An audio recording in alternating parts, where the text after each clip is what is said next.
Na resposta católica de hoje, gostaríamos de responder à pergunta do Hugo a respeito de canonizações. E a pergunta dele é a seguinte: gostaria de saber sobre canonização. Por que as pessoas antes de Jesus, como Davi, Abraão, Moisés e os profetas, não foram canonizados, mas João Batista foi? Qual a relação disso? Como se dá o processo de canonização? Abraço, paz e bem. Bom, Hugo, o que acontece é o seguinte: a Igreja tem um processo de canonização que é utilizado de forma bastante recente. Deixa eu contar um pouco a história para você a respeito da canonização dos santos. Na verdade, a maior parte dos santos do primeiro milênio, nenhum deles foi canonizado da forma como nós conhecemos hoje. No início, a Igreja reconhecia o culto somente dos mártires, ou seja, daqueles cristãos que morriam derramando o seu sangue para professar a fé em Jesus Cristo. E, mesmo assim, o culto dos mártires era regulamentado pelo bispo local. Ou seja, era necessário que o bispo local colocasse sua chancela para garantir que, de fato, aquelas relíquias eram de uma pessoa que deu a sua vida por Jesus Cristo. Ao longo do tempo, a Igreja começou também a venerar pessoas que não eram mártires. Isso foi no IV século. No Oriente, Santo Hilarion, Santo Efrem o Sírio começaram a ser venerados, embora não fossem mártires. No Ocidente, Santo Hilário de Poitiers, São Martinho de Tours também começaram a ser venerados, embora não fossem mártires. E assim começou uma série de pessoas que morriam em odor de santidade e eram venerados, mas sempre com a chancela e o reconhecimento do bispo local. Com o passar do tempo, o Papa começou a colocar um pouco de ordem em toda aquela situação, porque é evidente que havia abusos, havia uma situação às vezes de exagerada facilidade em algumas dioceses.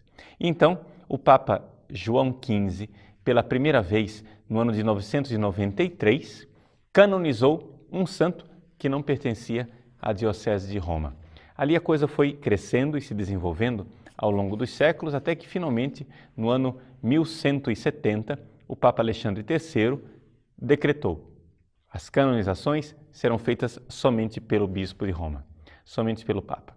E dali para frente é que nós então temos as canonizações como nós as conhecemos hoje. A atual norma de canonização foi feita pelo bem-aventurado Papa João Paulo II e o decreto que regula as canonizações tem a sua chancela. Pois bem, esse é um pouco a história das canonizações. E a sua pergunta específica: como ficam os santos do Antigo Testamento? Os santos do Antigo Testamento ficam exatamente nessa situação de uma época em que não havia propriamente canonizações, mas eles são reconhecidos como santos. Portanto, você pode rezar para o santo rei Davi. Você pode rezar para os santos profetas como Isaías, Ezequiel, porque são santos reconhecidos pela Igreja, ou seja, são homens que realmente atestaram e deram a sua vida na fidelidade a Deus. No entanto, não conheceram Cristo, mas o esperaram. A canonização desses santos, poderíamos dizer assim, de alguma forma, aconteceu quando Jesus, então, desceu à mansão dos mortos para evangelizar. Foi ali que eles, então, finalmente foram admitidos no céu. Lá, estava na mansão dos mortos, estavam esperando São João Batista, estavam esperando o próprio São José, que morreu antes de Jesus, e Abraão, Moisés e todos os santos do Antigo Testamento. Uma curiosidade com relação à língua portuguesa.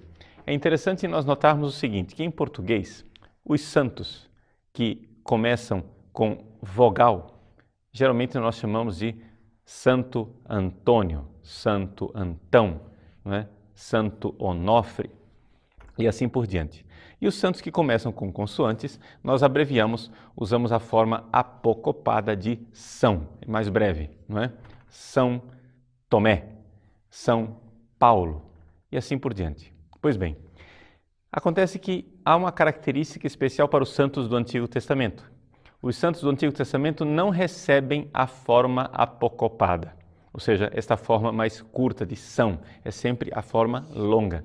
Então, além de dizer Santo Isaías, que é o profeta, começando com vogal, portanto, a forma mais longa, você também diz Santo Moisés e Santo Davi.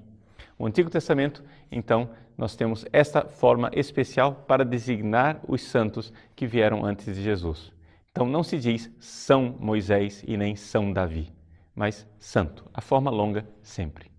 Uma outra curiosidade, não tem nada a ver com sua pergunta, mas já que nós estamos no tema da língua portuguesa e da gramática, a nossa tradição também reconhece de forma especial Santo Tomás de Aquino. Ou seja, o normal seria dizer São Tomás de Aquino, mas Santo Tomás é tão venerado pela Igreja que ele é uma exceção. Dentro da gramática da língua portuguesa, nós não dizemos São Tomás de Aquino, geralmente, mas Santo Tomás de Aquino. Infelizmente, essa tradição tão bonita e antiga está se perdendo. Todo mundo, ultimamente, escreve São Tomás, São Tomás, São Tomás, mas isso é um pouco contrário à nossa tradição, principalmente à veneração que nós temos pelo doutor angélico, Santo Tomás de Aquino.